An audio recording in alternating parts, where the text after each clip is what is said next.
The grand doors of the Carlton House ballroom burst open. The orchestra died mid-note. A violin bow scratched across its strings, leaving behind a sound like a wound. 300 members of London's finest society turned as one, wineglasses freezing at their lips, breath catching in perfumed throats. Rumour had said she died in the frozen north. Rumour had said the beast finally broke her. But there she stood, Lady Cecilia Sterling, born Hawthorne, forged into something far stronger, filled the doorway in a gown of midnight silk that poured over her like dark water. Diamonds caught every candle flame in the room and threw the light back like small, cold stars. One hand rested deliberately, protectively, over a visibly rounded belly. The proof of everything they had said was impossible, the evidence of everything they had tried to destroy. Beside her, no, looming beside her, a wall of controlled fury dressed in perfect black, stood the Duke of Blackwood himself, Duke Benedict Sterling, the beast. Battle-scarred, iron-jawed, grey-eyed, and every inch the most dangerous man in any room he had ever entered. His hand covered hers, above that rounded belly, a shield, a declaration. Every candle in the room seemed to lean closer.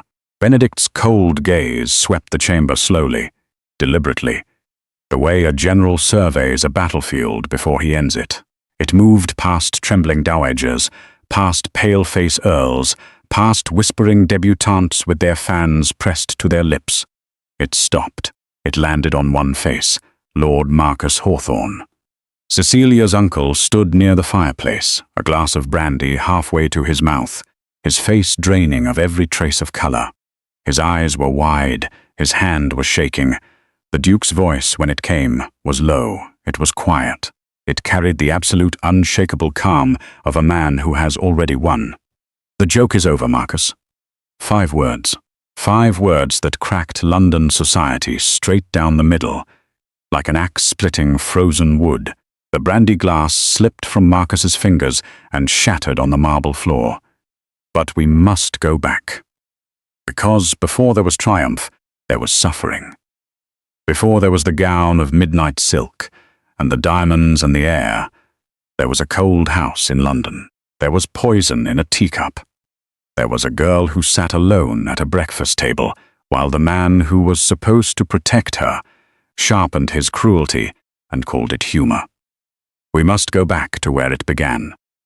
London, November 1882. The city wore its winter like a punishment.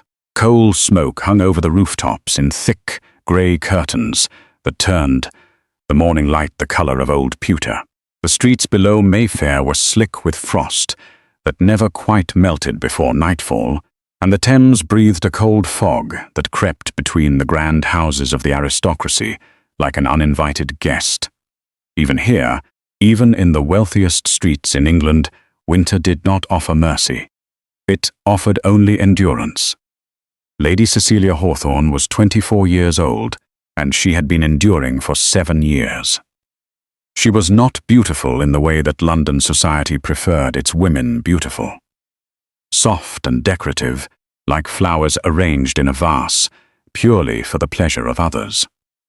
Cecilia's beauty was quieter than that, more stubborn. It lived in the intelligent set of her dark eyes, in the line of her jaw that lifted slightly when she was being spoken down to, in the steadiness of her hands, even when everything inside her was shaking. She was tall for a woman of her era, slender from years of meals that came in smaller portions than they should have, with dark chestnut hair that she pinned back in the mornings, with the practiced speed of someone who has long stopped, expecting anyone to admire it. She sat at the far end of the Hawthorne breakfast table every morning like a ghost, permitted to haunt the house, but not to speak too loudly. The Hawthorne household was exactly the kind of place that looked magnificent from the outside and was quietly, methodically cruel on the inside. The estate on Belgrave Square had tall white columns, polished floors, an impressive staircase, and paintings of ancestors who all wore the same thin, self-satisfied smiles. It smelled of beeswax candles and expensive perfume, and the faint, underlying chill of a house where warmth had to be earned. Cecilia had not earned it in 7 years. She had stopped believing she ever would. Her father, Lord Edward Hawthorne, had died when she was 17. A sudden illness, the physicians said. Grief, the tongue whispered. He had been a good man, a warm man, and a remarkable one. Before settling into the comfortable life of a country gentleman, he had served 2 campaigns as a field officer in Her Majesty's army, earning a reputation as the kind of commander who never abandoned a soldier and never lied to one. He had brought that same quality of loyalty home with him. He held his daughter's hand, read to her from history books by the fire, and looked at her as though she was worth looking at fully. She had loved him with the complete, uncomplicated love of a child who has never had reason to doubt the person she loves. When he died, he left behind a will of very specific, very complicated particulars. His estate, his title, his lands, the full weight of the Hawthorne fortune, passed immediately into the guardianship of his younger brother, Lord Marcus Hawthorne, with one crucial clause. When Cecilia reached 21 and married, her late father's personal inheritance, a separate, substantial fortune he had built through careful investment over decades, would transfer entirely to her, provided she produced a living heir. It was an old-fashioned clause, written in an old-fashioned time, by a man who believed that his daughter would marry well and that this money would secure her children's future. He had not anticipated his brother. Marcus Hawthorne was the kind of man who smiled at all the right moments and never once meant it. He was handsome in a thin, angular way, impeccably dressed, effortlessly charming in drawing rooms, and absolutely without conscience where money was concerned. He had looked at his brother's will, seen the inheritance clause, and understood immediately what it meant. If Cecilia married and bore a child, a very large sum of money left his control forever. He could not allow that. What Marcus needed was a reason, a permanent, medically certified, socially accepted reason why Cecilia would never produce an heir, and so, when Cecilia was 17 and still raw with grief, and still trusting the people around her, Marcus had arranged for a physician, a doctor, Aldous Marsh, a man whose primary qualification was his willingness to accept payment, to examine her and deliver a verdict. The verdict was infertility, permanent, irreversible, complete. Dr. Marsh had fabricated every word of it. He signed his name to a lie, accepted his fee, and disappeared back into the lesser addresses of London medicine. Cecilia, barely recovered from the loss of her father, had sat in the cold examination room and received the news with the hollow stillness of someone absorbing a blow they had not expected. She was broken. She was barren. She would never give a husband children. She was, in the language of 1882 high society, worthless.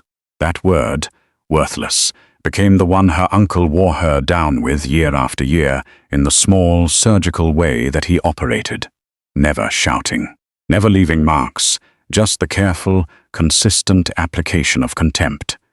The seat at the far end of the table, the invitations declined on her behalf, the whispered conversations that stopped when she entered a room.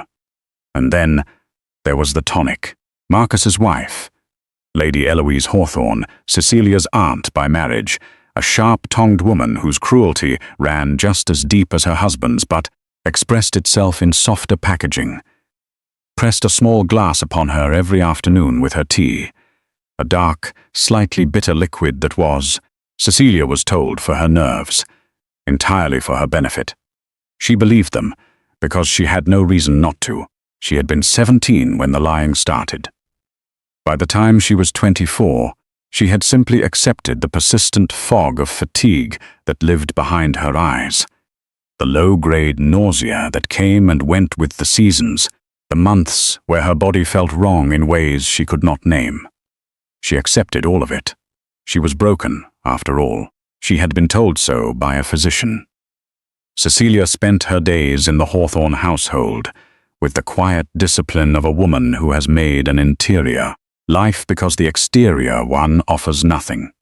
She read voraciously, history, philosophy, natural science, anything the library permitted. She sketched in private notebooks that she kept hidden beneath a loose floorboard in her room. She played the pianoforte alone in the early mornings before the household woke, playing the pieces her father had loved, and letting the music fill the cold drawing room like a small, defiant warmth. She did not have friends. Friends required invitations, and invitations required Marcus's approval. She did not have prospects. Prospects required a reputation, and her reputation was precisely what Marcus intended to keep controlled. She had her father's memory, her hidden notebooks, and the mornings at the pianoforte. It was November of 1882 when everything changed, and the change, as it so often does, arrived wearing the shape of something terrible. Marcus summoned her to his study on a Tuesday morning, which was unusual. He preferred to conduct his cruelties at the breakfast table, where the presence of servants gave him an audience. A private summons meant something significant, and Cecilia walked the long corridor to his study, with her hands clasped together and her head level.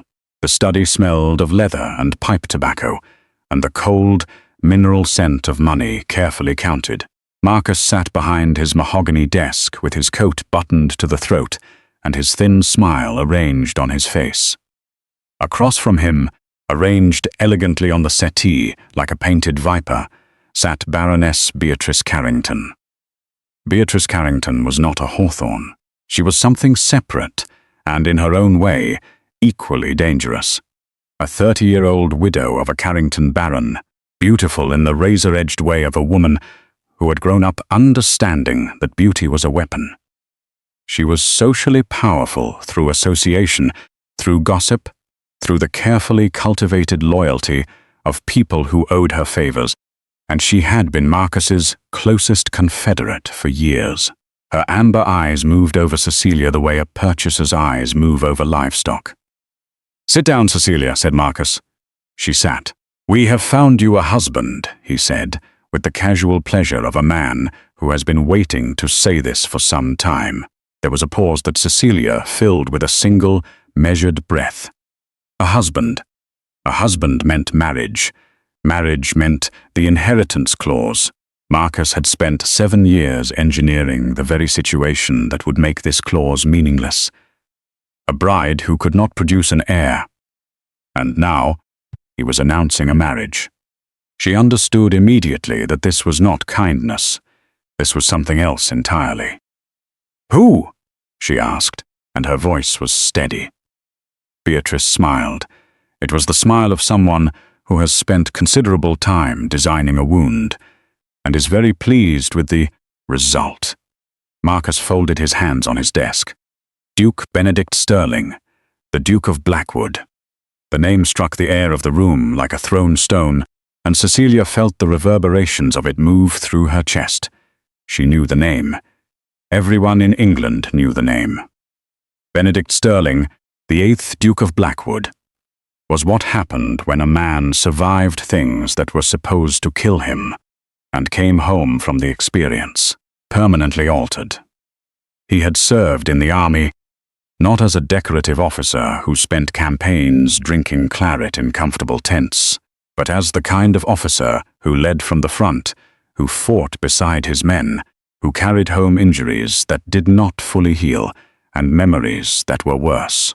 He had seen hard action in the Anglo-Zulu campaigns of 1879 and in the border conflicts that preceded them, coming home from those years with a silver scar along his jaw, a wound in his left side that never fully settled in cold weather, and a reputation that had grown several sizes, larger than the man himself in his absence.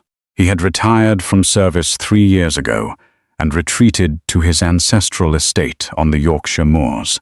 And in the years since, London society had constructed a mythology around him that grew larger and darker the less he appeared in public. The Beast of Blackwood they called him. A man of terrible silences and sudden, terrifying rages. A man whose 2 previous engagements had both ended under circumstances no one would discuss in full voice. A man whose own solicitor reportedly required a full glass of brandy before every meeting. A man who had not appeared at a London social event in 3 years, whose estate was said to be as cold and forbidding as its master, whose lineage was desperate, absolutely desperate, for an heir, since without one, the dukedom passed to a distant cousin widely regarded as an imbecile. The heir requirement was the crucial detail, the missing piece that made Marcus's plan click into perfect, malicious place. Here was the structure of the joke. The Duke needed an heir. His financial advisors and his solicitor were pressuring him to marry.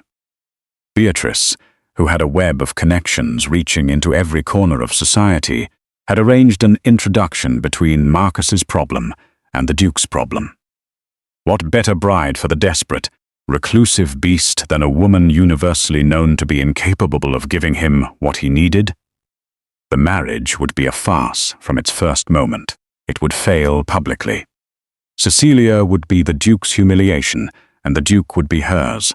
And when the marriage collapsed under the weight of its own impossibility, or when Cecilia exhausted herself in Yorkshire without hope, the inheritance clause would simply expire, and Marcus's control over the Hawthorne fortune would remain permanent. The Tun would find it marvelously entertaining. The barren bride married to the desperate Duke, the infertile burden matched to the man who needed children above everything. It had the structure of a comedy or a particularly pointed society gossip column. Cecilia sat with all of this washing over her and said nothing for a long moment. Beatrice broke the quiet. "You should be grateful," she said pleasantly from the settee. "Someone is willing to take you." Cecilia looked at her. She looked at Marcus. She looked at the thin, matching smiles of 2 people who had spent years designing her diminishment and were now handing her what they believed to be the final chapter of it. She breathed in. She breathed out. She asked. Marcus blinked. He had expected tears, perhaps pleading. Not this particular quality of stillness. "January," he said, "a quiet ceremony. You leave for Yorkshire immediately after." Cecilia nodded once. She stood without being dismissed. She walked to the door, and at the threshold she paused, not turning around. "Then I shall be ready," she said. She walked back down the long corridor, exactly as she had walked up it. Without hurry, without performance, she returned to her room. She sat on the edge of her bed in the cold afternoon light, and she allowed herself exactly 2 minutes of the kind of breathing that is not really breathing at all, but is the body managing something too large for immediate expression. Then she folded her hands in her lap, and she thought. She thought about Yorkshire. She thought about distance from London. She thought about living somewhere that was not this house, this table, this manufactured, slowly administered unhappiness. She thought about the untouched inheritance her father had left her, locked away behind its claws, and she thought about a man she had never met who was being handed to her as a weapon against her. She thought about all of it, and she made a decision. She would not be destroyed by this. She had survived everything they had given her this far. She would survive this too. She had no way of knowing. Sitting on the edge of that cold bed in November of 1882, that she had made exactly the right choice, for reasons that had nothing to do with surviving, and everything to do with being found. Chapter 2. The wedding was exactly as cold as everything else that had defined Cecilia's life for the past 7 years. It took place on the 3rd of January, 1883, in a small church in Mayfair, on a morning when the city was still wrapped in a grey, lightless fog that seemed to have no interest in lifting. The ceremony was attended by exactly the people required to make it legal, and not a single person more. Marcus sat in the front pew, with the controlled satisfaction of a man completing an administrative task. Beatrice Carrington was not present. She had sent a note, cited a mild indisposition, which everyone understood to be a deliberate choice to maintain a small, plausible distance from what was coming. A handful of society acquaintances filled the other pews, there not out of warmth but out of curiosity. They wanted to see the barren bride delivered to the beast. They brought notebooks in their memories, ready to carry the spectacle back to drawing rooms across London. Cecilia wore ivory. Her gown was simple, because there had been no time and no budget allocated for anything elaborate. Marcus had seen to that, but it was well made from good fabric, and she wore it with the clean confidence of someone who refuses to let their clothing apologize for them. She had done her own hair. She carried small arrangement of winter white flowers because the florist she had used had charged a modest price and had not commented on the ardour circumstances. She stood at the altar and waited for her husband. Benedict Sterling arrived 3 minutes before the ceremony was due to begin. She heard him before she saw him, the particular, measured sound of a man who walks with a slight heaviness on one side, the legacy of an injury that had never fully corrected itself, overlaid with the quiet, authoritative strike of a silver-headed walking stick on church stone. The sound of a man who has learned to carry difficulty without making it anyone else's problem. She turned. He was, she registered this plainly and without the confusion of expectation, not what she had anticipated. The mythology of the Beast of Blackwood had populated her imagination with something shapeless, perhaps monstrous in the literal sense, the way the Gothic novels of the previous decades portrayed their dark heroes.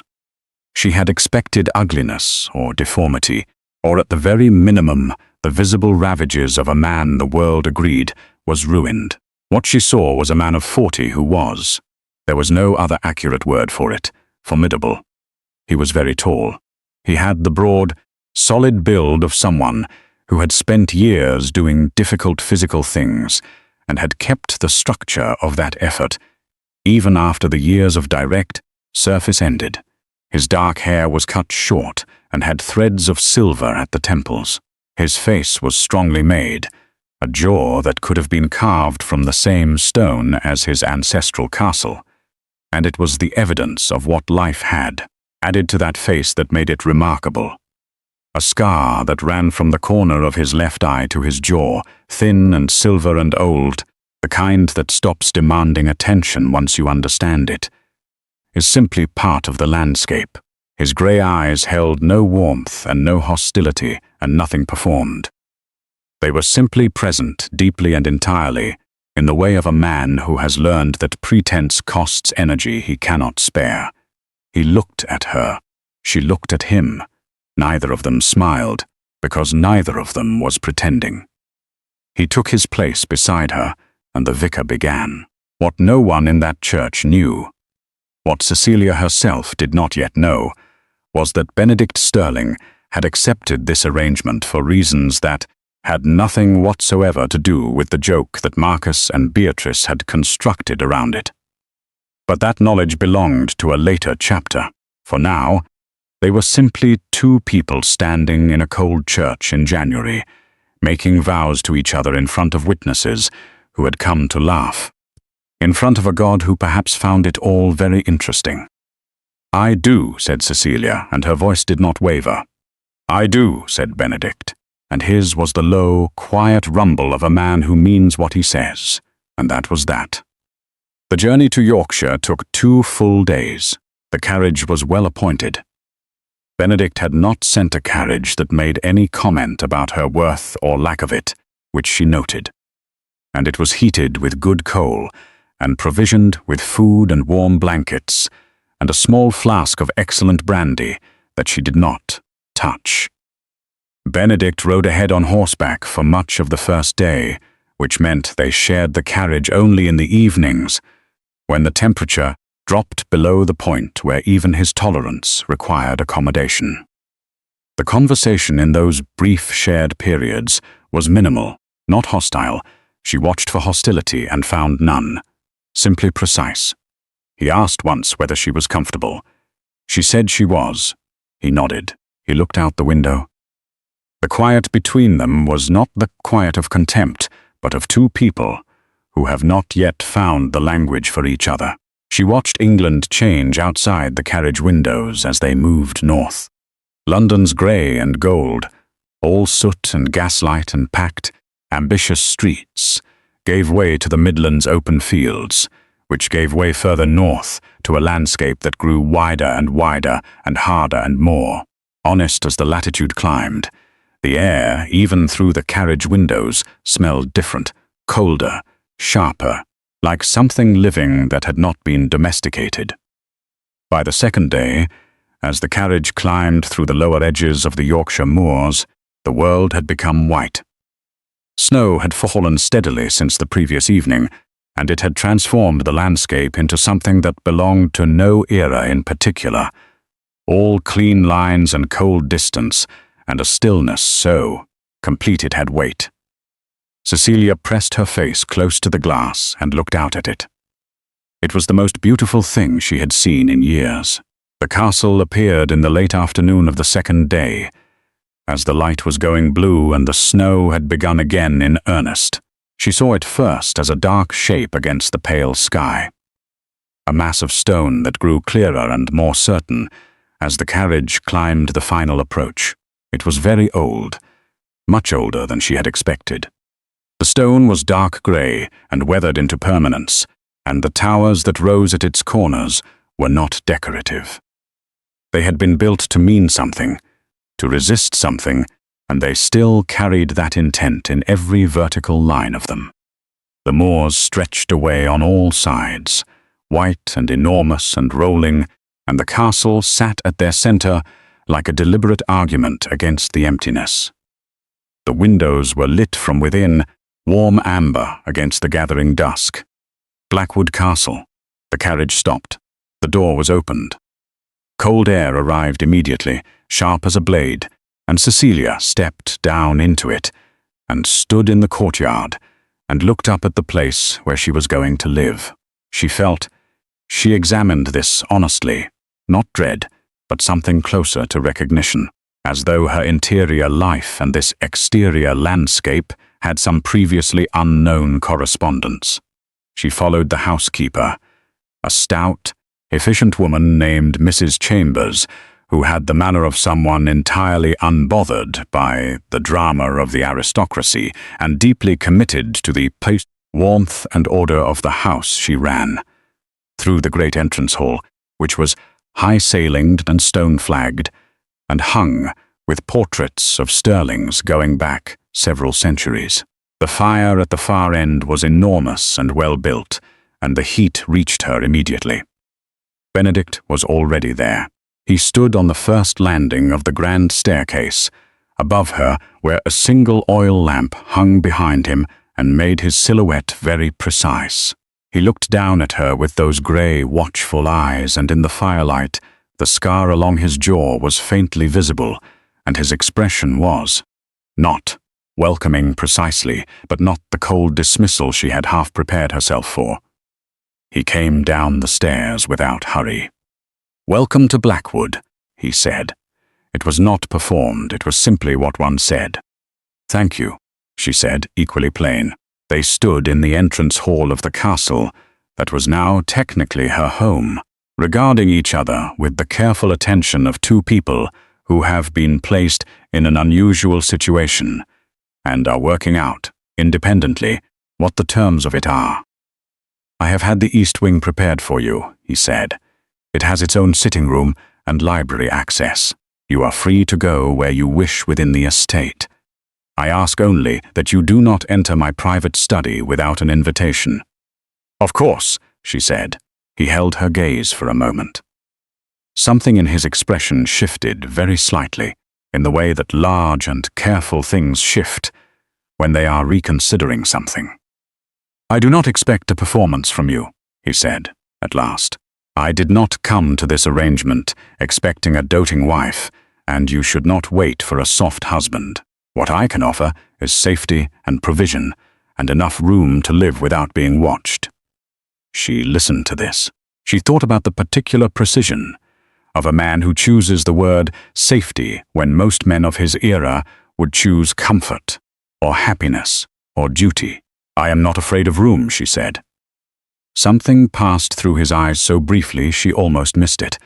Not warmth exactly, perhaps its precursor. He nodded once, and turned, and went back up the stairs. Mrs. Chambers appeared at Cecilia's elbow, with the gentle authority of a woman who has managed large households through far more dramatic circumstances than a slightly unusual arrival, and led her to the east wing. Cecilia stood in her new rooms, large, stone-walled, hung with good curtains, warmed by a fire that had clearly been burning for hours in advance of her arrival, and she breathed in the cold, clean air of Yorkshire. She slept better that night than she had slept in 7 years. She did not know, as she slept, that the slow poisoning of her body had ended. She did not know that every meal served in Blackwood Castle came from a kitchen operated by a staff personally vetted by the Duke, who had, for reasons he would not explain, made it an inflexible rule that no medicinal additions of any kind were to enter the household food supply without his explicit knowledge and approval. The belladonna-laced afternoon tonic had stopped reaching her body the moment she left London. She did not know any of this yet.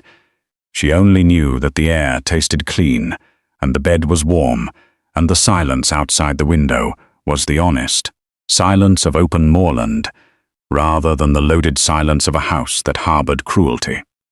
In the mornings, she explored. The castle was vast and old, and full of the accumulated weight of generations, rooms that had been used for one purpose, and then another, and then forgotten. Corridors that turned into other corridors for no apparent architectural reason, storage chambers full of furniture from previous centuries, stacked and sheeted and patient.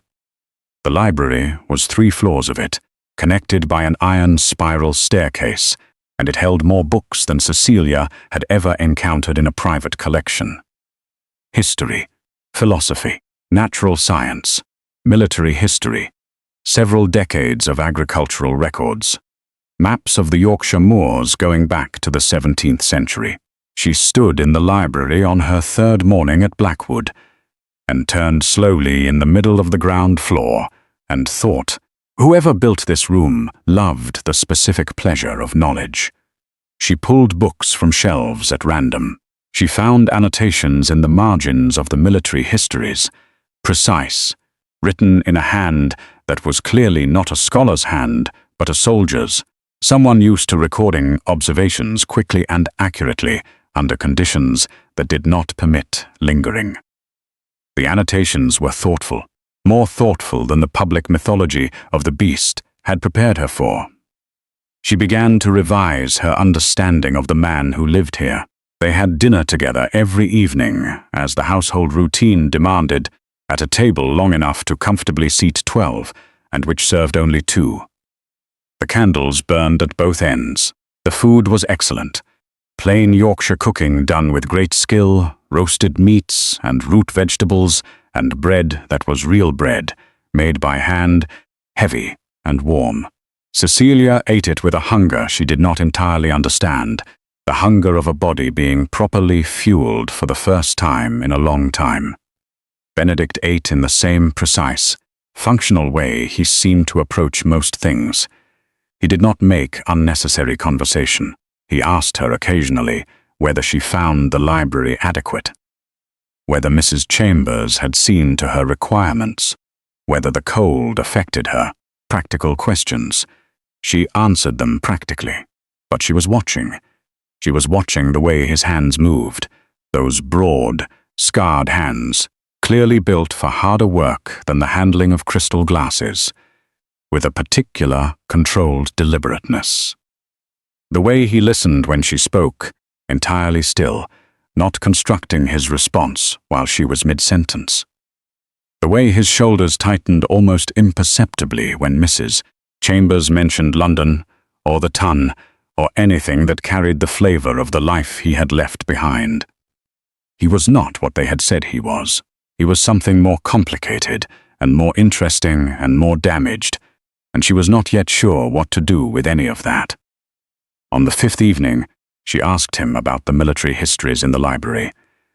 There was a pause. He looked at her across the long table with those grey eyes, and she had the sense of something shifting very slightly behind them, some very cautious recalibration. "My father collected them," he said. "I added to the collection." "You served in the Zulu campaigns," she said. It was not a question. She had read enough in the library to construct the rough shape of his service record. Another pause. "I served in several campaigns. The annotations in the margins of the natal field reports," she said. "They're yours." A beat, during which he looked at her with what she could only describe as careful surprise. "Yes," he said. "They are very good," she said, and meant it simply. He said nothing for a moment. Outside, the wind moved across the moor with the low, mournful sound it always made at night, as though the landscape itself were breathing. The fire crackled. The candles held their small, warm circles. "You read military history," he said, at last. "I read everything," she said. There was not much else to do. He looked at her for a long moment, really looked, the way he did not quite permit himself to during their usual minimal conversations. And then he picked up his glass and turned slightly toward the fire. Cecilia had the strong impression that something had just happened, something small and significant, though she could not have named it precisely. She reached for the salt cellar in the middle of the table. He reached for it at exactly the same moment. Their fingers met on the cold silver. Neither was wearing gloves. The room was warm enough, and the contact was brief and entirely unplanned, and the sensation that moved through Cecilia at the brush of his hand against hers was so unexpected and so entirely physical that she drew a small, involuntary breath. Benedict went very still. Not the managed stillness he wore like armor, something else, something that had stopped moving because it had been caught off guard. She withdrew her hand. He passed her the salt cellar with complete composure, but she noticed, she was watching closely by now, that he did not immediately resume his previous posture, but remained fractionally more still than before. She shook the salt onto her plate. He lifted his glass. Neither of them mentioned it, but something had begun. Chapter 3. February came to the Yorkshire moors with the particular viciousness of a winter that has no intention of releasing its hold. The snow that had settled in January did not leave. It deepened. The moors became an unmarked white expanse that swallowed landmarks and turned the familiar shapes of the estate's outbuildings into soft, approximate suggestions of themselves. The wind came at the castle from the north in long, sustained assaults, driving against the stone with a persistence that would have been demoralizing in a smaller structure. But Blackwood was old, and it had been built by people who understood the moors, and it held. Inside, the fires burned well. Cecilia had fallen into a rhythm that surprised her with its contentment. She rose early and went to the library, where she read until the household moved around her and the smell of breakfast reached even the upper floors. She ate. She walked, on the mornings when the weather permitted, along the path behind the castle that ran beside a stone wall and offered views of the moor that she had begun to find genuinely restorative. She returned in the afternoons to the library or to the small sitting room in the east wing where a pianoforte had been provided. She did not know whether this was Mrs. Chambers's doing or Benedict's, and she had not asked, and she played. She had not expected to feel anything like ease. She had arrived at Blackwood Castle as a woman accustomed to vigilance, and vigilance was difficult to lay down even in the absence of an obvious threat. But as January passed and February deepened and no threat materialized, no cruelty, no contempt, no manufactured diminishments. She found the vigilance softening, just slightly at its edges. Benedict was present in the castle in the way of weather. Reliable, impossible to ignore, occasionally unpredictable, but not directed at her. He disappeared into his study for long portions of the day, dealing with the administrative demands of the estate, which she gathered from overheard conversations were substantial. The Blackwood estate was large, and the Duke took his responsibilities to it seriously in the way of someone who has been carrying that weight for a long time, and has made his peace with its permanence. He was not warm, but he was not cold in the way her uncle had been cold, that deliberate, weaponized coldness designed to diminish. Benedict's distance was of a different kind. It was the distance of a man who has been damaged in places that do not show on the outside, and who has responded to that damage by making himself very careful about what he allowed close. She understood that. She had done something similar herself. Their evenings at the long dinner table continued. Their conversations grew, gradually, from the merely functional into something more. She discovered that he had extensive knowledge of Yorkshire's geological history, having spent considerable time during his first years of retirement, mapping the moor on foot with the same methodical precision he had applied to, he explained, in his spare, matter-of-fact way, exactly how the drainage patterns of the upper moor affected the castle's water supply in winter. This had been unexpectedly absorbing. She had asked follow-up questions. He had answered them. By the end of February, they were talking at dinner, not because courtesy required it, but because they wanted to. They were not yet at ease with each other, but they were becoming something. It was on the 14th of February, a date Cecilia noted with the private, dry amusement of someone who has long been unaffected by its romantic significance, that she found the hidden vault. She had been in the east section of the library's third floor, hunting for a specific volume on the agricultural history of the North Riding, when she moved a stack of leather-bound ledgers from a lower shelf and revealed, behind them, a small wooden panel set flush with the stone wall. It was the same dark wood as the shelves around, and if the ledgers had been in place, she would never have seen it.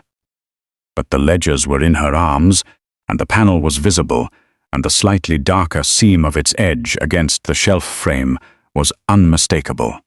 She stood very still. Then she set the ledgers carefully on the floor, reached out, and pressed against the panel in the upper right corner. It swung inward. Behind it was a space no larger than a deep cupboard, carved directly into the wall, lined with stone, cold and dry. On the single shelf inside sat an oil lamp that had not been lit in some time, a small wooden box, and a velvet pouch tied with brown cord. She looked at these objects for a long moment. Then she took the velvet pouch, sat down on the floor of the library with her back against the shelf, and untied the cord. Inside were letters, 20 perhaps more, folded in the manner of personal correspondence rather than official communication, the pages heavy with close, careful handwriting. The ink was dark and had not faded. They were not ancient. The most recent, she could tell from context, was dated the previous autumn. She read the first one, then the second, then the third. By the seventh letter, she was sitting with both hands pressed flat against the pages, and her eyes very bright, and the entire architecture of what she believed she knew about her situation rearranging itself completely. The letters were from Benedict, all of them, and none of them had ever been sent. They were addressed to her father. General Lord Edward Hawthorne, her father, the man who had commanded soldiers in the field and then come home to hold his daughter's hand and read her history by the fire, had been Benedict's commanding officer, not merely his commander, his mentor. The man who had, by the evidence of these letters, shaped the officer Benedict had become, and anchored the man beneath the officer. through years of campaigns in conditions that stripped everything, inessential away and left only what was true. The letters were full of him, full of memories, of conversations, of things her father had said in the field that Benedict had been holding on to and returning to for years, turning them like stones in a pocket. Her father had died when Cecilia was 17. Benedict's letters, which he had continued to write in the private way of someone who has not finished a conversation, described the moment he received the news. He wrote about the grief with the controlled language of a man who has learned to hold large emotions in very small containers, because they will otherwise consume him. He wrote about it once, and then never again directly. But it was present in every letter after that, the absence of the man they were addressed to, the way that absence shaped everything Benedict wrote. And then, several months before the wedding, in the letters that carried the date of that last autumn, he had written about Cecilia herself. She read these very slowly. He had known about the marriage arrangement before it was formally proposed. Beatrice Carrington had, apparently, done him the courtesy of explaining the joke in full. Believing that a man of his disposition would find it amusing or at minimum harmless, he had not found it either. He wrote about a young woman he had never met who was being delivered into an impossible situation by people who had no interest in her survival. He wrote about her father and the specific quality of Edward Hawthorne's love for his daughter, a love he had witnessed in field dispatches and conversations, and in the way a man who is very far from home talks about the people he is far from. He wrote about what he owed that man, and what he did not intend to permit to happen to the man's daughter. He had agreed to the marriage with full knowledge of the joke. And he had agreed to it not because he needed an heir, not because he had been deceived, and not because the financial pressure on the Blackwood estate, in fact, reached a critical point. Though these things were all technically true, he had agreed because he intended to get Cecilia Hawthorne out of her uncle's house and into a place where no one could reach her with cruelty, and he had not been able to think of a faster or more permanent mechanism for doing that than marriage. The last letter, written the night before the wedding, was the shortest. It said, "I hope she is not broken. They have had 7 years to try, but Edward's daughter will be her father's daughter. I hope she has kept something of herself intact. I hope I am not too late to be of any use to her."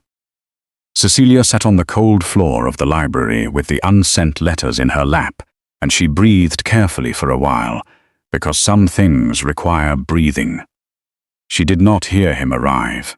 Benedict came into the library in the particular silence of a man who has spent years moving through difficult terrain without making unnecessary sound, and she became aware of him only when his shadow fell across her in the lamplight. She looked up. He was standing at the entrance to the 3rd floor, looking down at the open velvet pouch in her lap, and the letters spread around her, and his face had gone very still. Not angry, she registered that immediately, watching for it. Not angry, but something stripped of its usual careful management, as though the sight of those letters in her hands had removed a layer he maintained against exactly this eventuality. She stood up slowly, gathering the letters together, and held them out to him. "I owe you an apology," she said. "I found the panel by accident." He looked at the letters in her outstretched hand. He did not take them. "How many did you read?" he asked. "All of them," she said plainly. A pause. The wind made its low sound against the castle. Somewhere in the floors below them, a door closed. "Then you know," he said. "I know why you married me," she said. He absorbed this. He turned slightly toward the window, and she could see the working of something in his profile. Not the composure of the dinner table, but something underneath it, something those letters had been holding all this time. "Come," he said finally, and walked back toward the stairs. She followed him. He took her to his private study. The room, she had been explicitly told, was his, by invitation only, and opened the door and held it for her, which, in the circumstances, was its own kind of statement. The study was full of the evidence of a man who worked hard and thought hard, and had no interest in decorating, maps on the walls, books open on the desk alongside estate accounts, a fire that had been burning since morning and had created a small, genuine warmth. He poured 2 glasses of brandy from the decanter on the sideboard. He handed her one without asking. He stood in front of the fire and looked at her, and for the first time since she had arrived at Blackwood, he did not manage his expression. He simply let it be what it was. "He was the best man I ever knew," he said. "Your father." She did not trust herself to speak immediately, so she did not. In the campaigns, and after. He had a way of being entirely present that I have never found in another human being. In the field, it meant the difference between soldiers who were simply afraid and soldiers who believed they might survive. He made people believe things were survivable. "Yes," she said softly. "He did." They looked at each other across the warm study, and something in the air between them shifted. "I should have told you directly," he said. "Rather than this," a gesture that encompassed the castle, the arrangement, the long dinners at the impossible table, all of it. "I should have been clearer." "You were clear," she said. "You told me you would offer safety and room. You were precise." It is not what he would have wanted for his daughter. What would he have wanted? Benedict was quiet for a moment. Outside, the wind shifted. The fire moved. "Someone who looked at her the way he looked at her," he said simply. The room was very quiet in the way that rooms become quiet when something important has just been said aloud for the first time. She stood before him in the warm firelight, and she was very aware of him, of his height, of the careful way he held his glass, of the grey eyes that were not cold at all. She realized now, but simply very deep, the way still water is deep. She was aware of the distance between them, which was not very far, and of the fact that, for the first time since arriving in Yorkshire, she did not feel watched or assessed or managed. She felt seen. He set his glass down on the mantelpiece. He turned fully toward her, and his expression was open in the particular way of something that has been kept closed for a very long time, and has made the decision, finally, to stop. He moved closer, and she did not step back. His hands rose slowly, and she watched them as they reached the ribbon of her velvet evening cloak, where it tied at her throat. He looked at her face as he did it, asking the question without asking it, and she held his gaze and answered it without speaking. He untied the ribbon with a deliberateness that was not slowness but certainty, each movement complete. The cloak slid from her shoulders. His hands came up and cupped her face, broad, warm against her cold skin, the texture of palms that had held dispatch papers and the reins of horses in the dark, now holding her face with the same quality of fierce, careful attention he gave to everything that mattered. She could hear his breathing. She could feel the heat of him, standing so close in the firelit room, and the particular quality of a quiet that is full rather than empty. When he leaned down and kissed her, it was with the restraint of a man who has been holding himself back from something for longer than she had known, and beneath that restraint was something she could only describe as hunger, deep and patient and entirely real, the kind that comes not from wanting a thing briefly, but from wanting it in the way that becomes part of how you are built. She kissed him back, and on the fire-bright stone wall behind them, their shadows moved together in the way of 2 shapes that have found their correspondence, at last, after a very long time of being shapes apart. Chapter 4. Spring came to Yorkshire the way spring always does in the north, without apology and without fanfare, arriving not with a dramatic change, but with a gradual, incremental insistence. The snow retreated from the highest parts of the moor last, holding on at the peaks, as though reluctant to surrender what it had spent months building. But it went, eventually. The brown grass beneath began to show the first uncertain green of recovery. The stone walls of the estate dripped with meltwater. The sky opened from its low, grey pressings winter ceiling to something wider and more complicated, with clouds that moved with actual purpose and sunlight that arrived in real, usable slices. Cecilia walked the moors. She walked them with the energy of someone whose body is discovering, gradually, and with something approaching wonder, what it feels like to be genuinely well.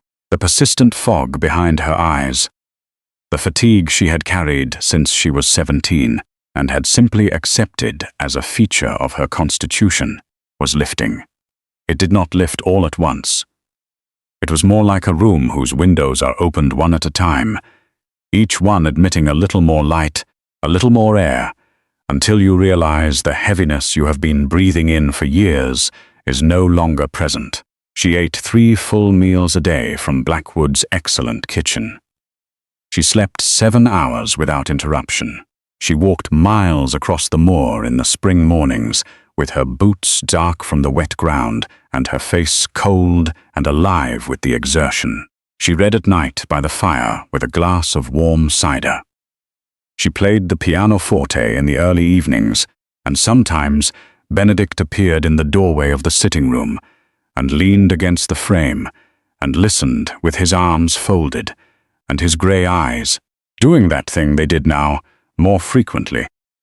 That thing that was not quite a smile in the conventional sense, but was the shape a person's face makes when they are in the presence of something they value.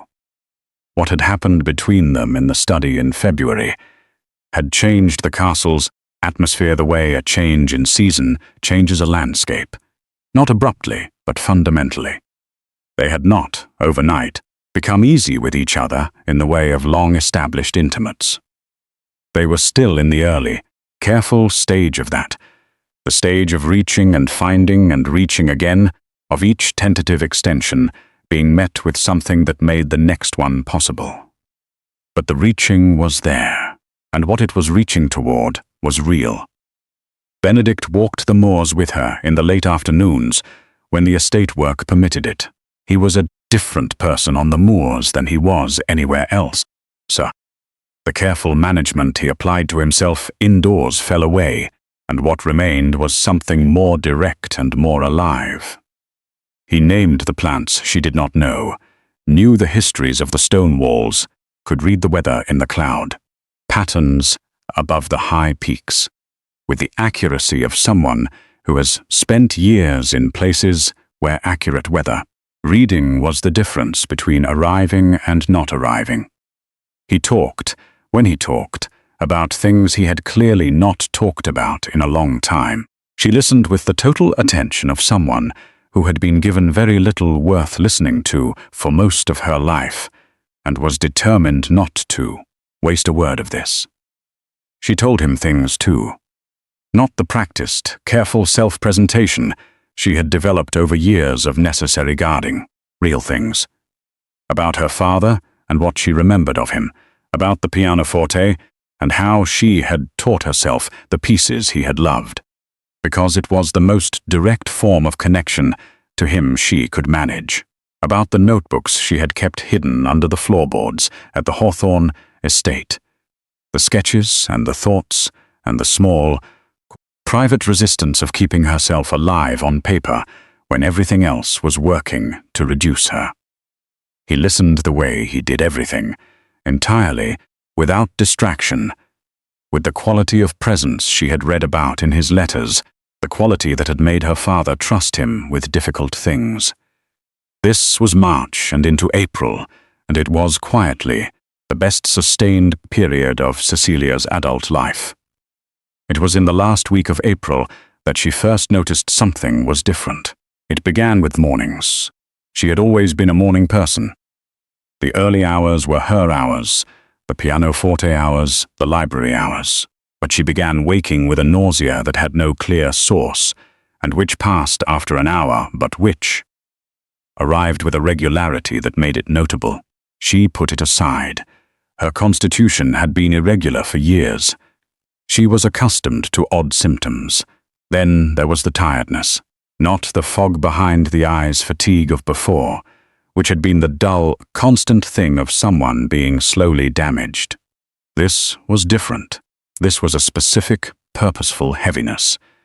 The kind that comes not from depletion but from building, from something in the body working at a task that requires resources. She put that aside too for a week. Then one morning in early May, she sat down at the breakfast table and looked at the plate of kippers placed before her, food she normally enjoyed, and found herself suddenly and entirely unable to tolerate the smell of it. She sent the plate away, sat with her hands folded in her lap, and let a quiet, entirely disorienting thought finish, forming itself in the back of her mind. She did not say anything to Benedict that day. She did not say anything the next day either. On the third day, Benedict appeared at the sitting-room door in the early evening and looked at her with those grey eyes and said, with the directness of a man who has been watching something build, and has decided it is better addressed than ignored. "You are not yourself. Tell me what is wrong." She looked at him. She measured in the space of a breath the full weight of what she was about to say. "I think," she said carefully, "that you should send for Dr. Crawford." He sent for Dr. Crawford the next morning. Dr. Elias Crawford was not what his professional title in isolation suggested. He was 62, lean and angular and bearded, with the perpetually slightly disheveled air of a man whose mind moves faster than his organizational habits. He had the manner of a scientist, careful, precise, interested in evidence, largely unimpressed by social convention. Layered over the manner of a country doctor, which is, to say, someone who has attended enough births and deaths and everything in between to have burned through most conventional forms of alarm. He arrived from his cottage in the village 3 hours after the messenger reached him, examined Cecilia with thorough, professional exactness, and then sat down in the chair beside the examining room window and looked at his notes for a very long time. Cecilia watched him. He looked up at her over his spectacles with an expression that was not alarm, but was something large enough that he was clearly working out how to deliver it without causing her to fall off her chair. "Lady Sterling," he said, "I am going to tell you something, and I need you to hear all of it before you respond, because the full thing is important." "All right," she said. "You are pregnant," he said, "approximately 8 weeks along by the indicators I have examined." The room did not move. Cecilia's hands did not shake. She absorbed the word pregnant and let it sit inside her, and found that it did not feel unreal in the way a mistake feels unreal. It felt, against all expectation, like something she had been waiting for in the very deepest part of herself for longer than she had known she was waiting. "That is not possible," she said, because she had been told so for 7 years, and the habit of that belief was strong. "That is precisely what I need to explain to you," Dr. Crawford said. "It is evidently entirely possible, and what is more, it was always possible. There was never anything physically wrong with you." He paused, watching her face.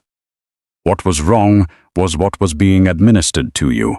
He explained it with the careful, methodical thoroughness of a doctor who understands that the full truth, laid out clearly, is kinder than any softened version of it. Belladonna, Atropa belladonna, the compound derived from the deadly nightshade plant, had been used medicinally in Victorian England for any number of legitimate purposes, administered in controlled, tiny doses for certain conditions. At low doses administered consistently over a long period, it had a measurable suppressive effect on the body's systems. It could cause persistent fatigue. It could disrupt the normal functioning of the reproductive system in a woman.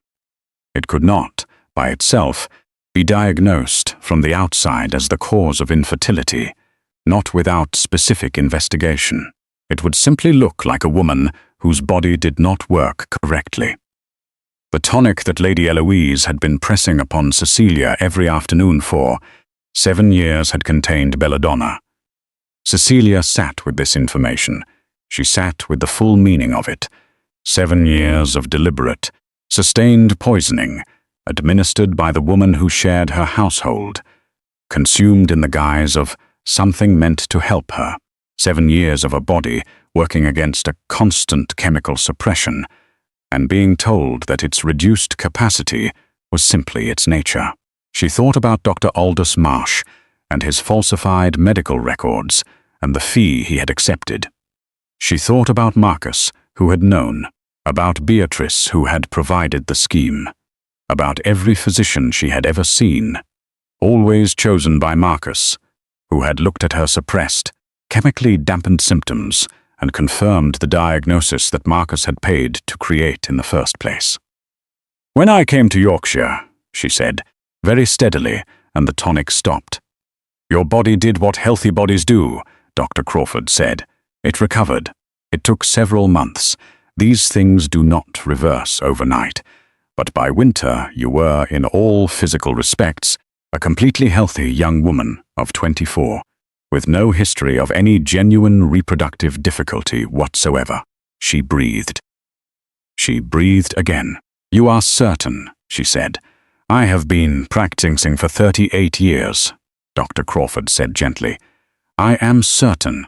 She looked out the window at the moors, greening now in the May light, and she thought about her father's inheritance clause, and about the joke that had been designed to use her infertility as its punchline, and she thought about the specific, beautiful irony of a lie collapsing under the weight of what had always been true.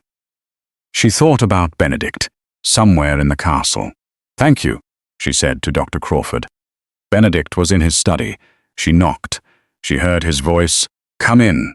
She opened the door, and he looked up from the estate papers on his desk, and whatever he saw in her face made him set down his pen immediately and come around the desk. She told him. She told him simply, watching his face as she spoke, watching the grey eyes that were so carefully controlled in most situations, move through several very rapid, very unguarded expressions. She told him about the pregnancy. She told him about the belladonna. She told him all of it, standing in his study in the May afternoon, with the moors visible through the window behind him. When she finished, he was very still for a long moment. Then he crossed the room to where she stood, and he went down on one knee before her, the full, deliberate gesture of a man accustomed to commanding others choosing to kneel, which, in the grammar of the era, meant something absolute and unambiguous. He took her hands in both of his. He pressed his forehead against her hands, and she could feel the slight tremor that moved through him. A man of iron, shaking with something too large for iron to contain. Then he looked up at her, and his eyes were bright with something he did not try to hide. "I swore to your father," he said, very quietly, "that I would keep you safe. I have not yet done enough."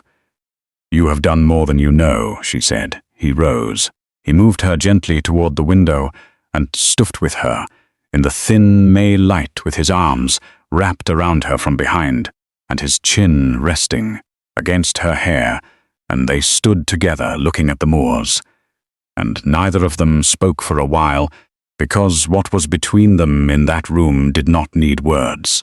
He pressed his lips against her temple, soft and certain. "No one will take this from you," he said. "I promise you that." He did not know, as he said it, how soon that promise would be tested, because in London, in a very different kind of room, the machinery of destruction was already turning. Marcus had waited. He had told himself, through January and February, that Cecilia would be miserable in Yorkshire, that the beast of Blackwood's reputation would prove accurate, that she would be back in London by spring, defeated and diminished, and the inheritance clause would remain safely inert forever. He had told himself this with the comfortable confidence of a man who has arranged things carefully and expects them to unfold as arranged. By March, with no word of collapse arriving from Yorkshire, he began to be less comfortable. By April, with reports coming through Beatrice's network that Lady Stirling was inexplicably appearing to thrive, that she was seen on the moors in the mornings, that she had colour in her face, that the Duke had been observed in her company with an expression that no one had previously associated with the Duke's face. Marcus was no longer comfortable at all. He was afraid. Afraid because if the infertile bride was somehow not infertile. Afraid because if Benedict Stirling, who was a far more capable and dangerous man than Marcus had given him credit for, turned his full attention to the inheritance question. Afraid because the fortune he had been managing for 7 years, managing very profitably for himself, had a legitimate heir waiting to claim it the moment Cecilia produced a child. He called on Beatrice. Beatrice arrived at his study with the composed, predatory attention of a woman who has spent her life turning other people's panic into opportunity. She listened to everything Marcus said. She asked several precise questions, and then she laid out a plan that was not merely desperate, but actively treasonous. A plan to destroy Benedict Stirling not through society or through law, but through the one thing that could remove him permanently and irrevocably from the picture. Treason charges. Beatrice had, through her years of social navigation, accumulated a debt from a former military clerk, a small, frightened man named Whitby, who owed her several favors he could not otherwise afford to repay. Whitby had access to official-looking documentation. He knew the forms, the seals, the language of military intelligence. Under pressure from Beatrice, and in exchange for debts forgiven and a small payment, he produced a series of papers, forged documents purporting to be evidence that the Duke of Blackwood had, during his last campaign, provided British military intelligence to a foreign power.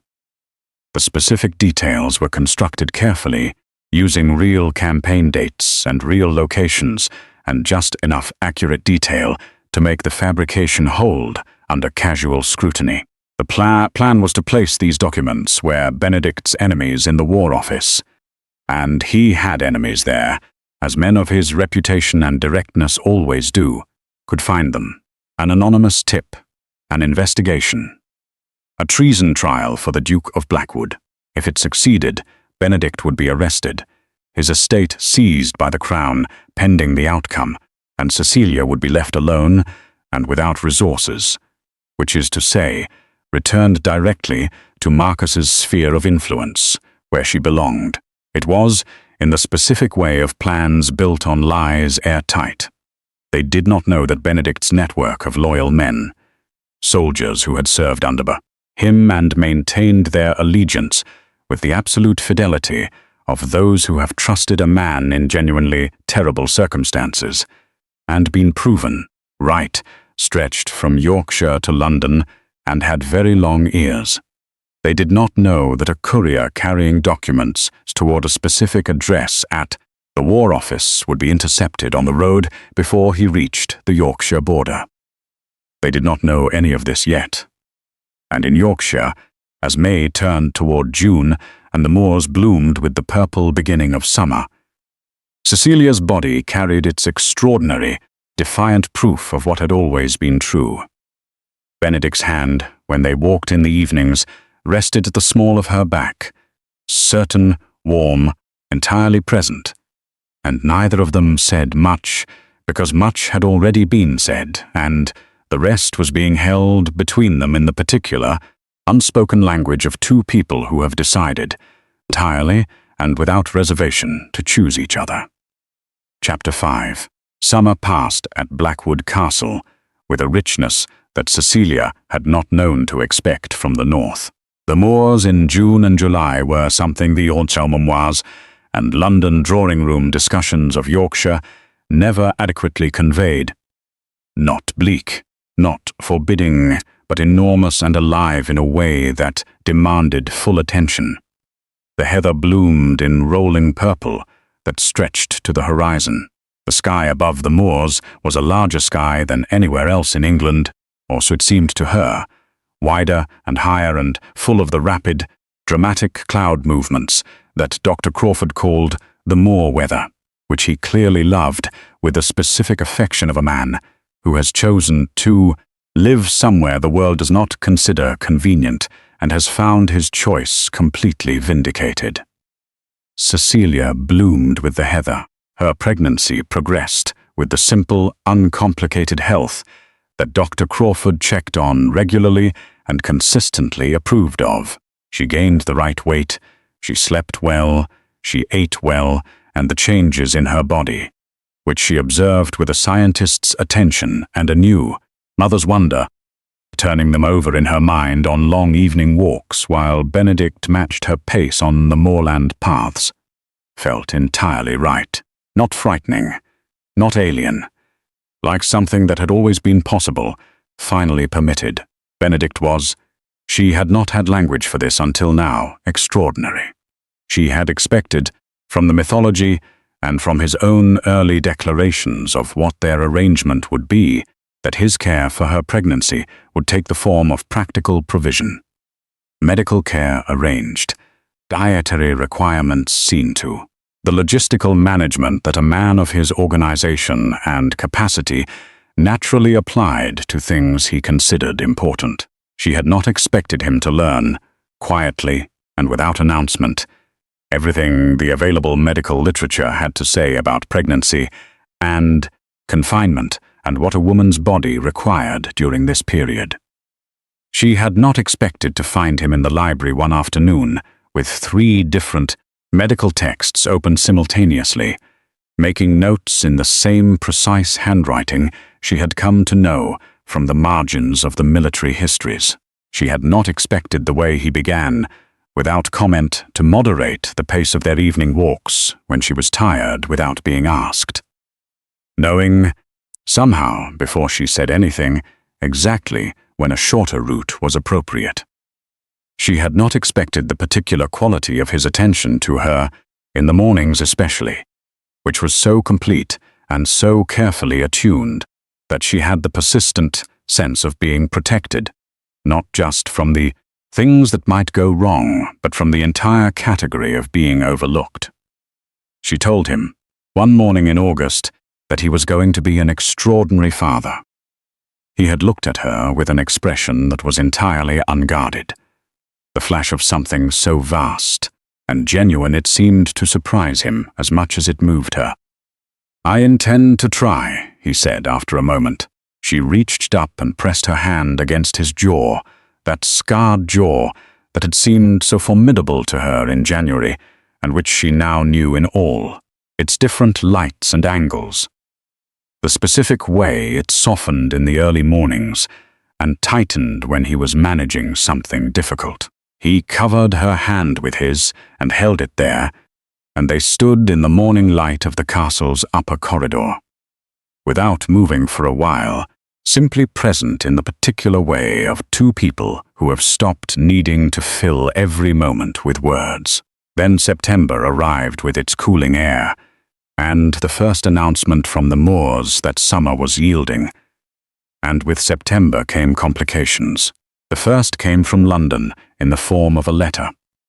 The letter arrived bearing the official seal of the Hawthorne estate, addressed in Marcus's thin, controlled handwriting.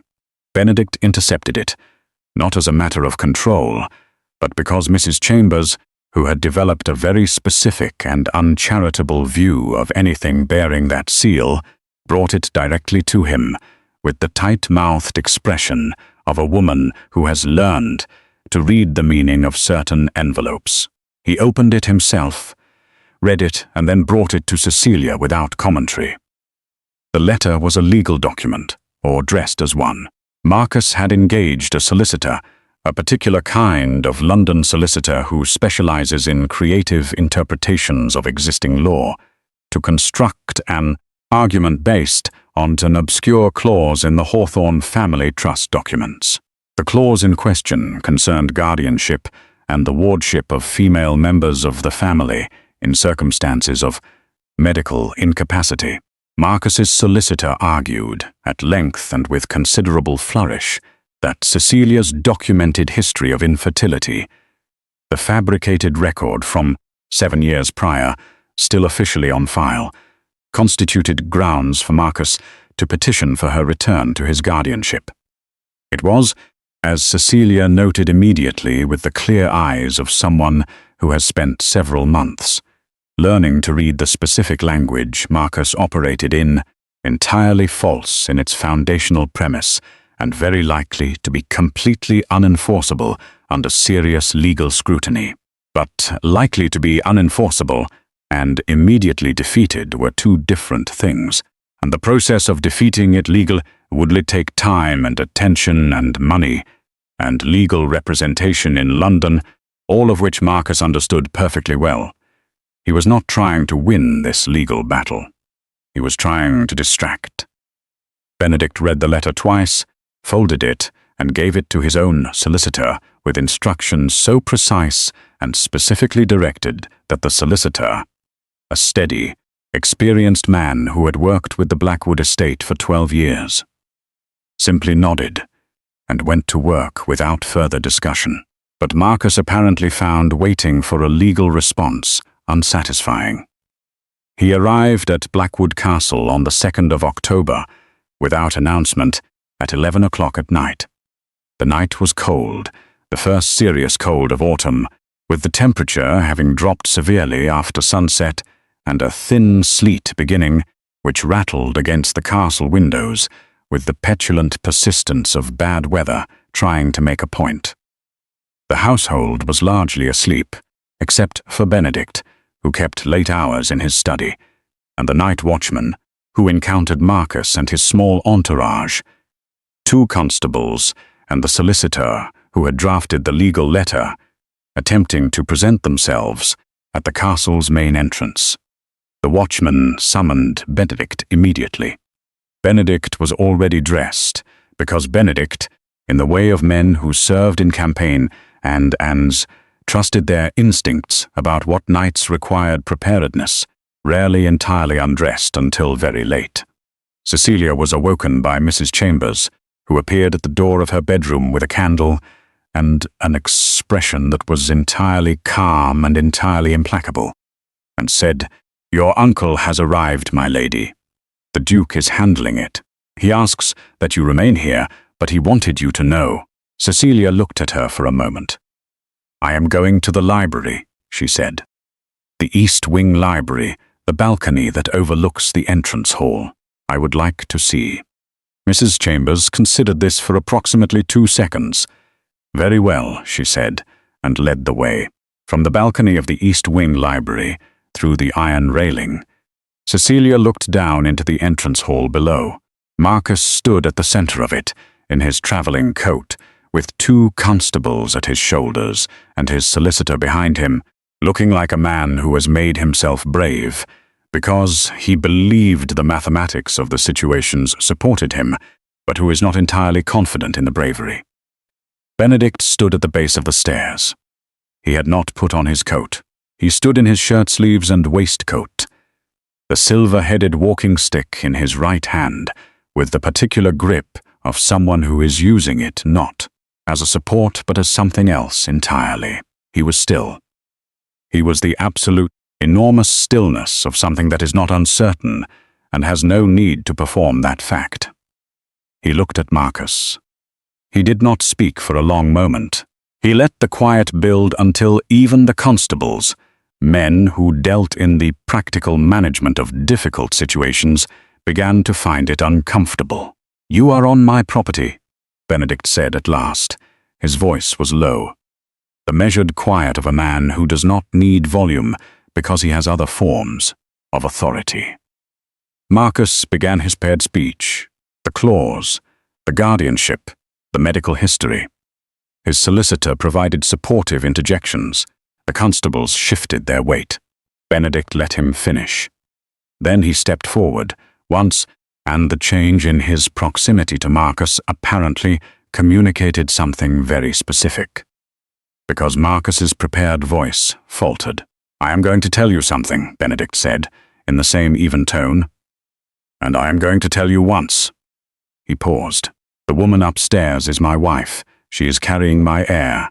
She is under my protection by every legal, moral, and personal instrument available to me in this country, and several that are not currently recognized by this country's courts, but which I am prepared to demonstrate personally to any man who requires the demonstration." Another pause. "You have 30 seconds to leave this house before I make it the last decision you are capable of making for yourself. The moors at night are not hospitable to men who have not learned the terrain." Marcus's brave mathematics apparently failed. He turned. He said something to his solicitor. The solicitor took his arm. The constables led the way to the door. The night and the sleet took them. The entrance hall was empty. From the balcony, Cecilia watched Benedict stand at the base of the stairs after the door closed. She watched him breathe in the specific way of someone releasing a great deal of controlled tension. He set the walking stick down against the bottom newel post. He put one hand flat on the banister. Then he looked up. He had known she was there. Of course he had known. In the candlelight of the entrance hall, their eyes met across the distance, and Cecilia felt the full, extraordinary weight of what it meant to be this man's wife. Truly his wife, chosen and choosing. In a moment like this, she pressed her hand flat against the railing and held his gaze. He held hers. "Go back to bed," he said gently. "Both of you." She went. She did not know, and neither did he, that the night's difficulties were not finished. 3 weeks later, on the 23rd of October, with the first real snow of the season having built steadily for 2 days and showing no interest in stopping, Cecilia went into labor 6 weeks before she was expected to. The snow had started on the 21st and had accumulated with the single-minded ferocity of a Yorkshire blizzard that has decided to be memorable. By the 23rd, it was a full whiteout, the specific, annihilating variety that the moor residents know by name, in which visibility dropped to nearly nothing, and the cold became less a temperature and more a physical substance pressing against every surface simultaneously. The roads from the castle to the village, which in ordinary weather were not particularly difficult, were in this weather entirely impassable by carriage. Dr. Crawford was in the village. Cecilia had sent no preliminary warning because there had been no warning to send. She woke at 4 in the morning with no ambiguity whatsoever about what was happening, and she lay still for exactly long enough to confirm it, and then she called for Mrs. Chambers. Mrs. Chambers appeared, assessed the situation with complete pragmatic clarity, dispatched the night footman to attempt to reach the village in the lighter gig, with orders to bring Dr. Crawford back, and installed herself at Cecilia's side, with the competent calm of a woman who has been a part of enough human experience to be genuinely useful in a crisis. The gig made it approximately 300 yards from the castle gates before the wheel struck a stone buried in the snowdrift, and the carriage lurched violently off the path. The horse panicked in the dark. The footman was thrown but uninjured, and he fought the horse back under control. But the gig's wheel was broken clean through, and there was no reaching the village that night by carriage. The footman turned back on foot through the storm, arriving at the castle breathless and white with snow to deliver the report. Benedict was awake when the footman returned. He heard the report.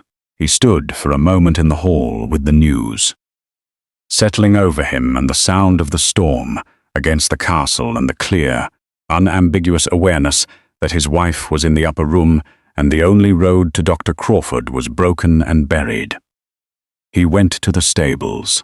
His warhorse, a massive dark roan with the temperament of a soldier, bred for difficult conditions and trained to trust the man on his back without reservation, was already alert when Benedict entered. as though the animal had been waiting for exactly this. Benedict saddled him himself. He wrapped himself in the heavy riding coat and the fur-lined boots and the hat he wore in genuinely dangerous weather. He checked the saddlebags.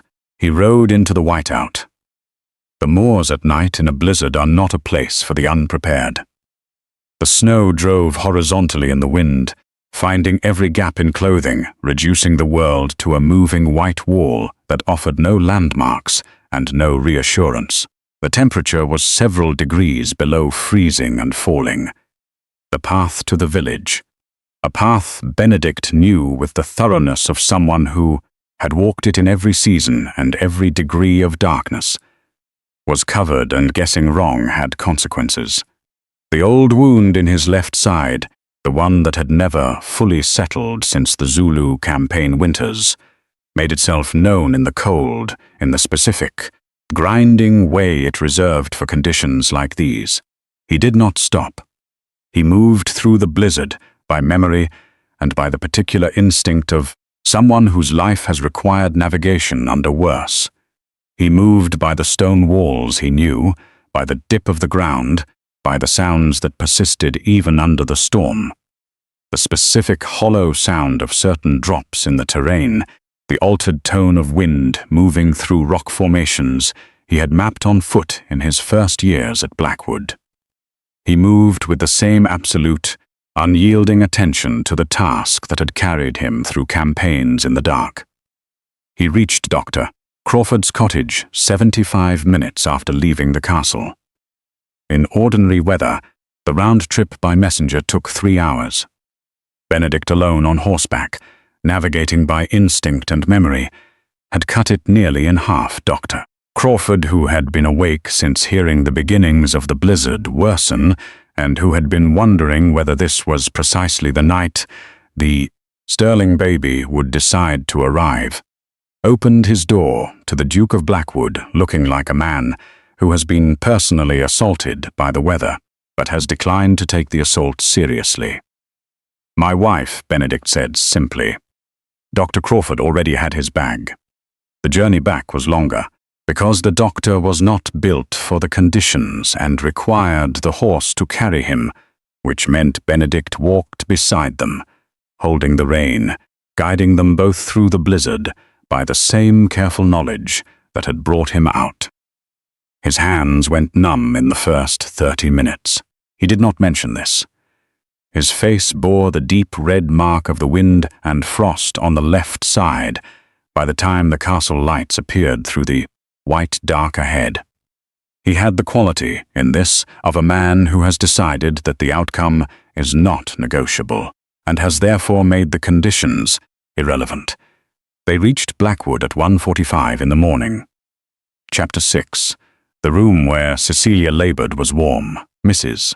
Chambers had seen to that, had kept the fire high and the blankets changed and the basin of hot water ready, and the particular quiet authority of a woman who has managed large households through births before this one, and will manage through births after it, was itself a form of care.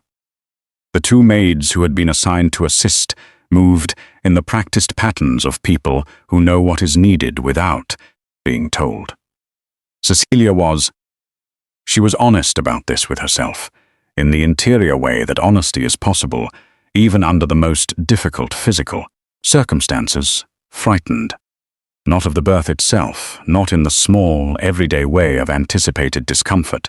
She was frightened in the way of someone who has wanted something very much for a very long time, and is now at the moment of its arrival, and suddenly, fully comprehending how much there is to lose, she breathed. She did what Mrs. Chambers told her to do.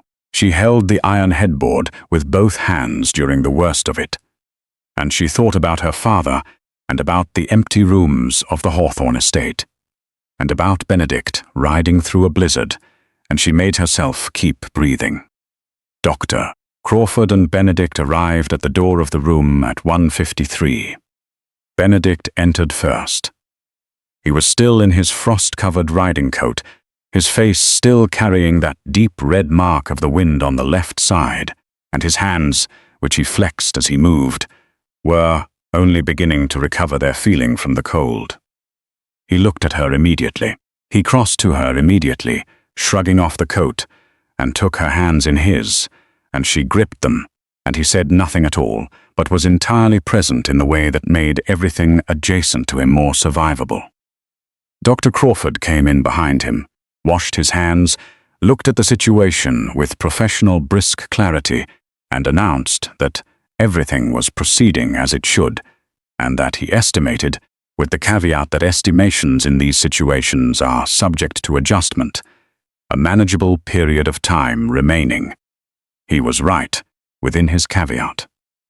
The heir to the Sterling Duchy arrived at 3:47 in the morning of the 24th of October, 1883, in a room full of firelight and careful people, with a voice that announced its existence with a clarity that carried down the corridor and brought the entire upstairs staff into quiet, discreet attention outside the door. A boy, healthy, substantial, entirely present, with his father's dark hair and his mother's determined set of jaw, and the general aspect of a person who has arrived and intends to make themselves known. Dr. Crawford did what doctors do. Mrs. Chambers did what Mrs. Chambers did. The maids moved with quiet, warm efficiency. Benedict held his son for the first time approximately 4 minutes after the birth, standing by the window with the wrapped, entirely real baby in his arms and his face. Cecilia would remember this for the rest of her life. Became something she had never seen on it before. Not the composure breaking, not the expression opening, something deeper than that. Something underneath all the architecture of the man, the campaigns, the scars, the years of keeping everything in its correct place. Something that rose up through all of it and was simply joy, pure and unmanaged and enormous.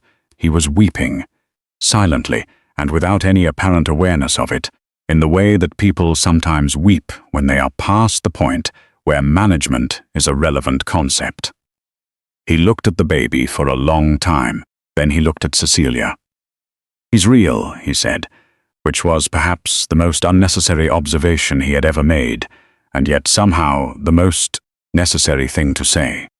"Very," she said. He brought the baby to her and sat on the edge of the bed beside her, and they sat together in the firelight of the bedroom, while the blizzard raged in its final hours outside and eventually spent itself against the Yorkshire stone, and the night turned quietly toward a cold, clear, snow-bright dawn. They named him Edward. In the days that followed, while Cecilia recovered and the Blackwood household moved around them, both with the particular careful tenderness of people protecting something they value, Benedict was busy in ways he did not entirely describe. Dr. Crawford stayed through the storm and into the following days, spending several hours in Benedict's study and emerging each time with a slightly abstracted expression of a man who has been asked to construct something very precise with words. He was writing affidavits, medical affidavits, signed and sealed and witnessed, documenting in the specific, detailed language of a physician with a lifetime's practice exactly what he had found when he examined Lady Cecilia Sterling in May of 1883. The symptoms, the diagnosis, the chemical signature of the belladonna he had identified through careful testing of the traces still present in her system at that point, the medical literature on the compound and its effects on the female reproductive system, the timeline from the London years to the Yorkshire recovery, the names the evidence pointed to, the specific apothecary in London that supplied a particular formulation of belladonna tonic in the quantities and frequency that Lady Eloise Hawthorne had been obtaining it, Cecilia's aunt by marriage, Marcus's wife, the woman who had pressed the little glass upon her every afternoon for 7 years under the guise of care.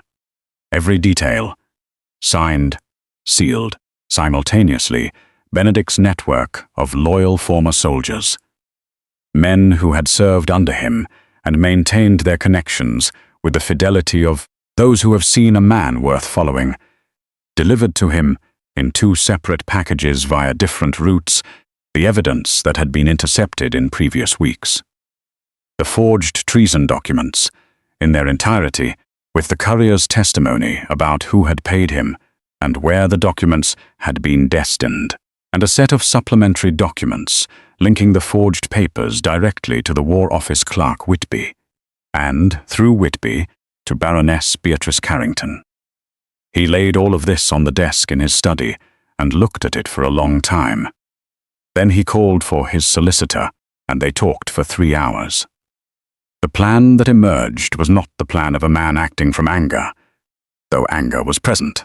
It was the plan of a man who has spent a career understanding that the correct timing and the correct arena are the difference between winning and merely striking.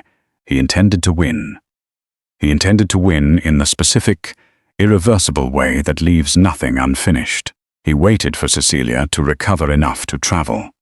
She was, in the way of someone whose body was finally operating as it should, stronger than expected.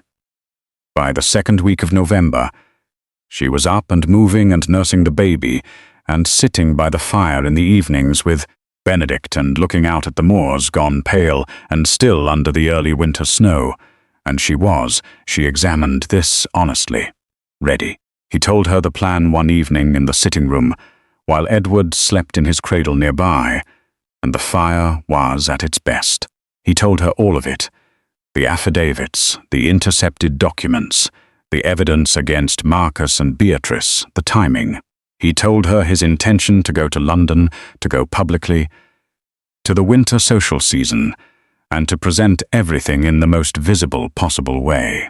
He told her because she was his wife and his partner, and the person this was about. And he had learned, through the months of choosing her, that she was entirely capable of making her own decisions about her own life. She listened to all of it. When he finished, she looked at him for a moment with those dark, steady eyes. "When do we leave?" she asked. He almost smiled. He had the look of a man who has been expecting exactly this response and finding its arrival very satisfying. "The 1st week of December," he said. "The winter season will be at its height." She nodded. She looked down at the sleeping baby. She looked back up at him. "I want to wear midnight silk," she said. He did smile then, fully and without reservation. It was a rare enough expression on his face that she still found it remarkable. The way it changed the lines of him, opened the fortress of that jaw, made him look momentarily like the man he had been before the things that had made. "Midnight silk," he said. "And diamonds," she added. "And diamonds," he agreed. She leaned against his shoulder, and he put his arm around her, and they sat by the fire in the warm, peaceful room while their son slept, and the early winter settled over the moors outside, and they planned the ending of a story that others had written for them, and that they had decided quietly and absolutely to rewrite for themselves. Chapter 7. London, in December 1883.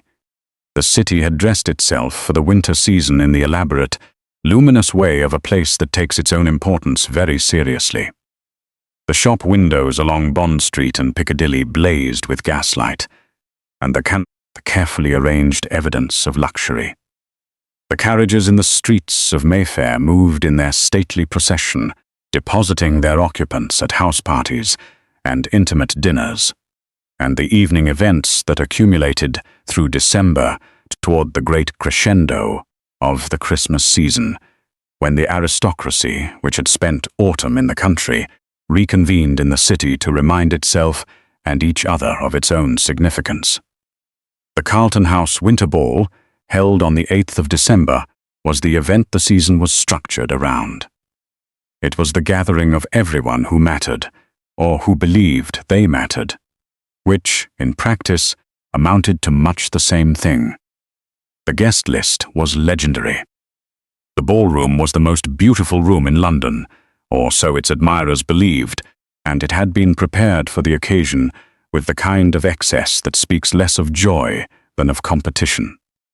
1,000 candles, fresh flowers forced against the season, an orchestra of genuine quality, and enough champagne to constitute a significant logistical achievement.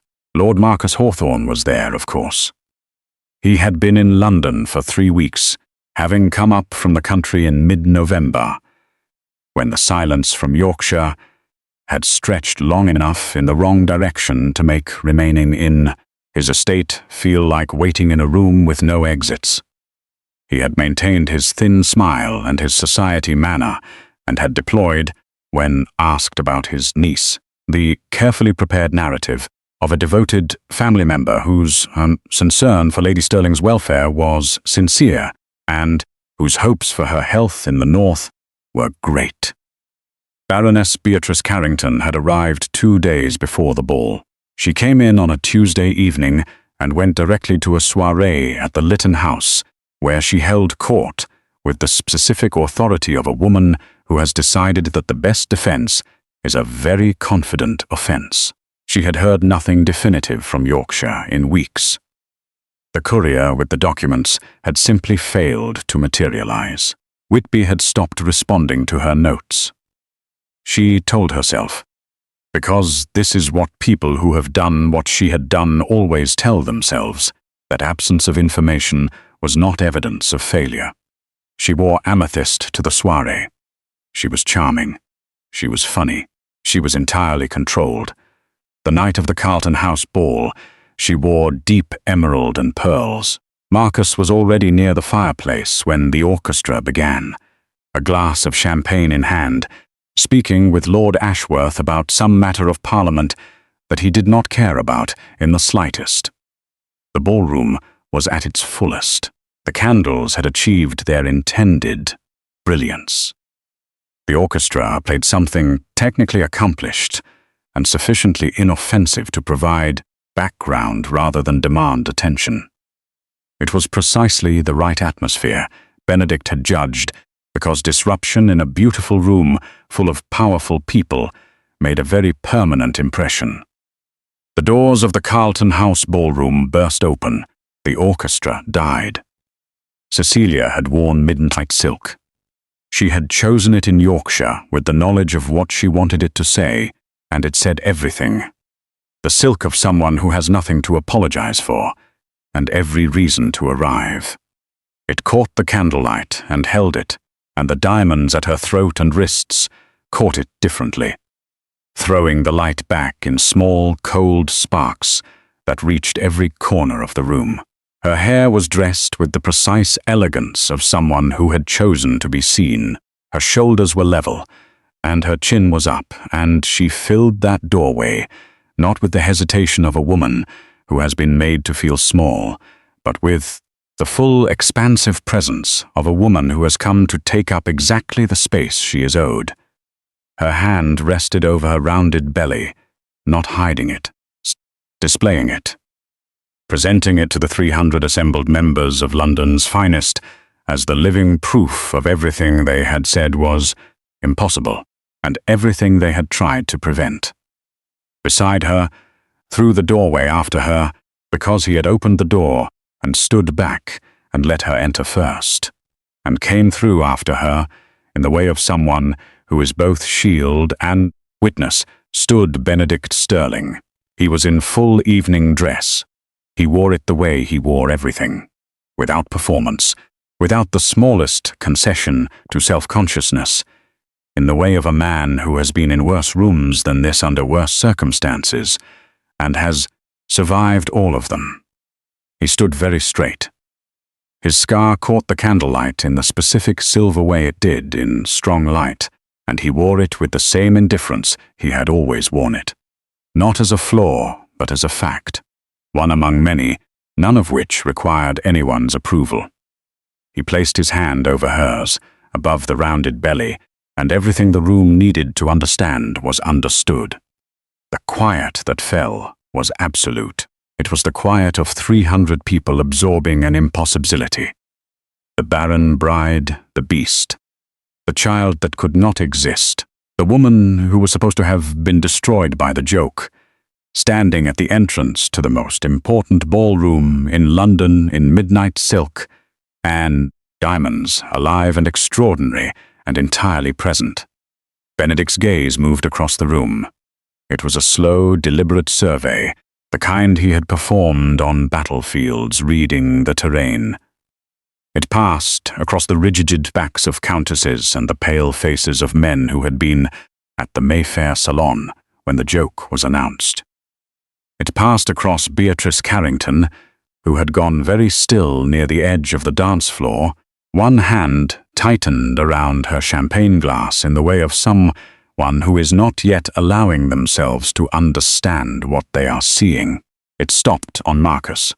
Marcus, who had turned from his conversation with Lord Ashworth at the sound of the doors. Marcus, who had seen his niece first and felt the blood in his face relocate rapidly toward his feet. Marcus, who was now looking at Benedict Sterling, with the expression of a man watching the specific thing he has spent years trying to prevent arrive in real time. The champagne glass in Marcus's hand was shaking. Benedict stepped forward into the room, and every person in the ballroom became aware, in the same instant, that there was no ambiguity whatsoever about what was about to happen. He spoke. His voice was low. It was quiet.